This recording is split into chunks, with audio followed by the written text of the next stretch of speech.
Bismillahirrahmanirrahim. Wa yahrumu lan haram bil haidi kalawan sabab hib asyaratu asya 10 pira-pira perkara. As-salatu sawiji haram salatu wa tawabu lan haram tawab wa masul musafi lan haram nyaba Quran wa hamluhu lan haram mikul Quran wa lubsu lan haram meneng fil masjidin dalam masjid wa qiraatul Qur'ani lan haram baca Quran wa saumu lan haram puasa wa talaqu lan haram den tolak.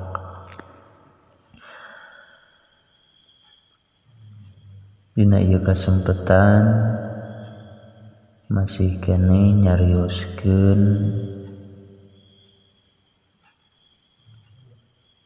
pangharaman pasal ka 11 bagian katilu.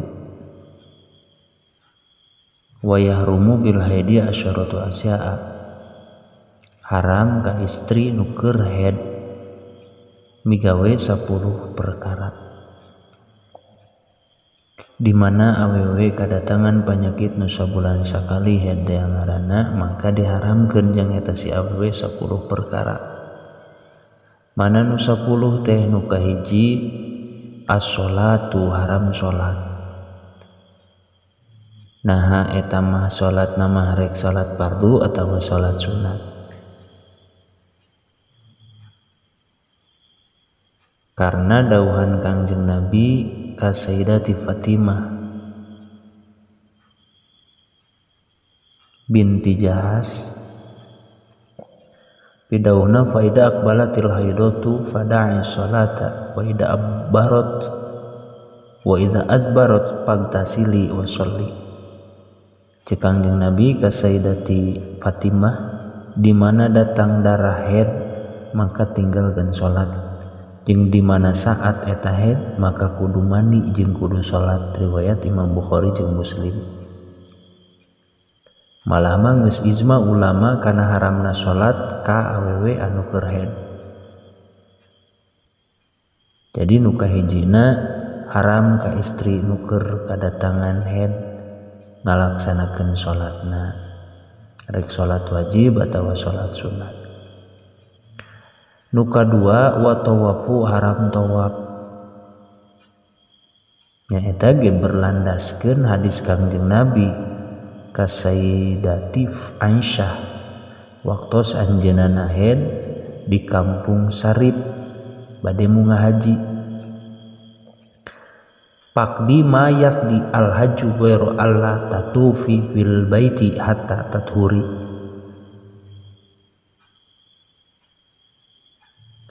Cek Kangjeng Nabi ka Sayyidati Aisyah pidamel we ku anjeun naon perkara nu dipidamel ku jamaah haji ngan umat anjeun ulah tawaf di Baitullah sehinggakeun anjeun suci. Riwayat Imam Bukhari jeung Muslim. Jadi haram tawaf jang istri anu keur haid. Nu katiluna pangharaman ka istri nu keur haid teh nyaeta wa mashul mushafi haram nyaba Quran. Karena dawuhan Rasulullah anu unggalna la yamasul Qur'ana illa tahirun, teu aya anu nyaba Quran iwalti anu suci. Tidak boleh teu meunang nyaba Quran di mana kaayaan keur haid, haram hukumna. Riwayat Imam Darqutni, Ibnu Umar sarta rawi-rawina dipercaya. Nu nyaritakeunana teh bisa dipercaya. Nu katilu tah haram nyaba Quran. Nu kaopatna wa hamluhu haram mawa Quran. Nyabak haram ka istri nu keur haid. Nu kaopatna wa hamluhu mawa Quran sabab di mana haram nyabak kana Al-Qur'an teh komo mawa mah teu meunang kajaba dihijikeun dina barang sarta teu ngamaksud bahwa Al-Qur'an kalawan khusus eta tos dipayun diobrolkeun. Jadi ketika urang mawa Al-Qur'an dina tumpukan barang, tumpukan baju misalkan, tapi teu aya niat mawakan Al-Qur'an, maka terjadi masalah saksanajan orang kabuktian keur head. Tapi ketika wungkul niat mawa Quran atau orang mawa Al-Quran wungkul nu dibawana temenan haram hukumna, karena diantara pangharaman yang istri nu keur head teh nyaeta mawa Quran, nyabak wae geus teu meunang komo deui mawana. Kaopat nu kalimana walubsu fil masjidi,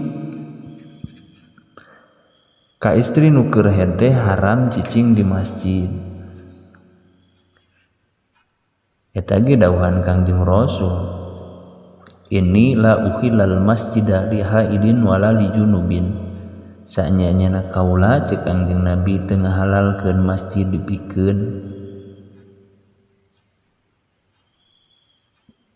ka anu keur head atawa nu junub. Jadi teu ngahalalkeun masjid pikeun anu head jeung anu junub, riwayat Imam Abu Daud. Jadi Kangjeng Rasul ngalarang ka istri nu keur head atawa keur junub, eta mah jang lalaki ge. Bisa jadi kamari dina pangharaban junuban haram cicing di masjid. Jadi tong cicing lamun keur junub buru-buru keluar ti masjid, mun keur head datangna di masjid, misalkan datang head nanti ka istri nu datang head di masjid buru-buru keluar, sokomo lamun keur di luar masjid tong cicing di masjid, tong asup ka jero haram. Nu kagenepna ketika istri kadatangan head haram maca Al-Quran sanajan ngan setengah ayat, karena nyela kana ngagungkeun eta Al-Quran teh. Dawuhan Kangjeng Rasul, la yaqra'ul junuba walal haida syai'an minal Qur'an. Kade ulah maca nu junub jeung anu haid kana saeutik oge tina Al-Qur'an. Riwayat Imam Abu Daud. Di hukuman ieu hadis teh hadis hasan ku Imam Al-Munziri. Jadi ketika istri haid maka teu meunang maca Al-Qur'an sanajan nganukur setengah ayat. Tong maca Al-Quran, kecuali ninganan dina katerangan nu sanes menang maca Al-Quran tapi niat zikir. Niat zikir mah teu nanaon sanajan eusi zikir eta teh Al-Quran. Kan nya kautamaan nama tinggalkeun we maca Quran sabab haram ka istri nu keur haid atawa keur junub maca kana eta Al-Quran. Nu katujuhna pangharaman ka istri nu keur haid teh nyaeta wasaumu puasa.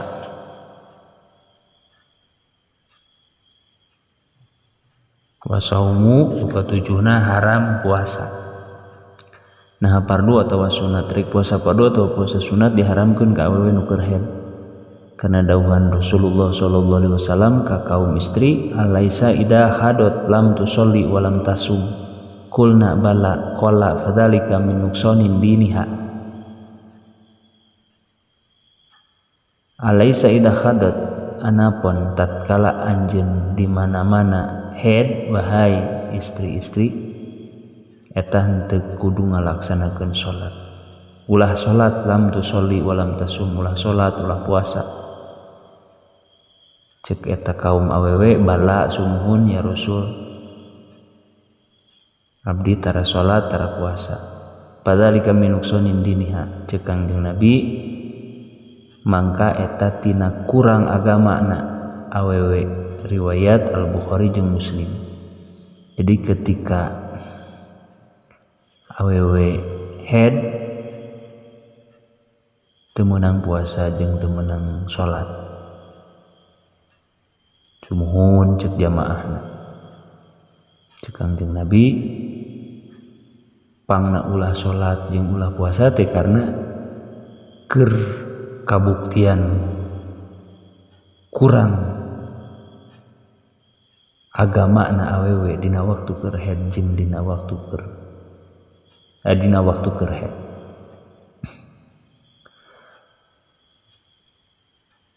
Jeung wajib di ka awewe nu keur haid teh kudu qada puasa.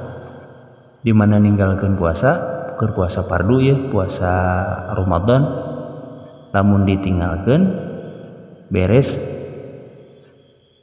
bubaran eta puasa teh maka wajib dikodok diganti puasa nanti. Saur Siti Aisyah radhiyallahu anha, urang sok head di zaman Kangjeng Nabi sallallahu alaihi wasallam. Tuluy urang bersih maka urang diparentahkeun kalawan kodok puasa. Jeung urang teu diparentahkeun kalawan kodok salat, riwayat Imam Bukhari jeung Muslim. Jadi hari puasa mah kudu dikodok, hari salat mah henteu. Nu kadalapanna di mana awewe keur haid teh haram ditolak karena dawuhan Allah, idza talaqtumun nisa fatallikuhunna li'iddatihinna. Di mana anjeun nolak pamajikan anjeun maka anjeun kudu nolak pamajikan anjeun teh dina waktu anjeunna bisa nyanghareupan idahna nyaeta keur suci. Dicaritakeun dina Al-Qur'an surah At-Thalaq. Jadi tetep we urang khususna istri nu keur haid ketika anjeunna keur haid maka haram ditolakna. Urang kade khususna lalaki tong ngaragragkeun tolak ketika keur haid. Sebab termasuk pangharaman.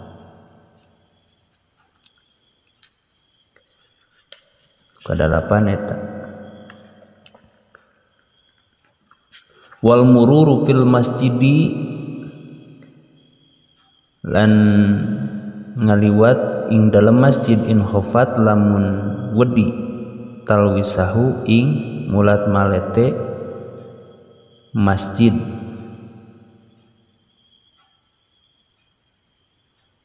Ing getih wal istimna'u lan haram ngalap suka bima baina surah warukbah ing dalam antarane udal warukbati lan dengkul. Nu kasalapana haram jang istri nu keur haid teh nyaeta ngaliwat ka masjid wal mururu fil masjidi, ngaliwat ka masjid in khafat talwisahu lamun sieun mulat malet masjid ku getih manehanana karena ngaraksa masjid tina perkara anu keluar ti eta si awewe haid teh najis apa beuna mah. Tapi lamun aman tina mulat malet masjid ku getih mah maka meunang ka manehanana sakadar ngaliwat tungkul. Mung boga derajat makruh nalika henteu aya hajat, nalika teu aya pangabutuh. Kumaha atuh lamun aya hajat? Eta henteu dimakruhkeun saur Imam Abu Hurairah dina waktos Kangjeng Nabi sallallahu alaihi wasallam aya di masjid anjeunna ngadawuh, ya Aisyah kosongkeun baju ka kaula. Saur Siti Aisyah, abdi nuju haid dawuhan Rasulullah sallallahu saenyana haid anjeun lain dina leungeun anjeun. Teras Siti Aisyah ngasongkeun anggoan Kangjeng Nabi, riwayat Imam Muslim. Ieu teu khusus ka anu haid tapi sakur jalma nu boga najis anu dipikasieun mulat malet masjid ku eta najis eta hukumanana sarua. Jadi nu kasalapana ngaliwat ka masjid jang istri anu keur haid teu kenging lamun seug sieun mulat malet. Lamun seug sieun ucrat-acret eta getih haidna. Oh ada cenah ustad ari ayeuna mah posisina tos aya hahalang anu soptek mun di istri.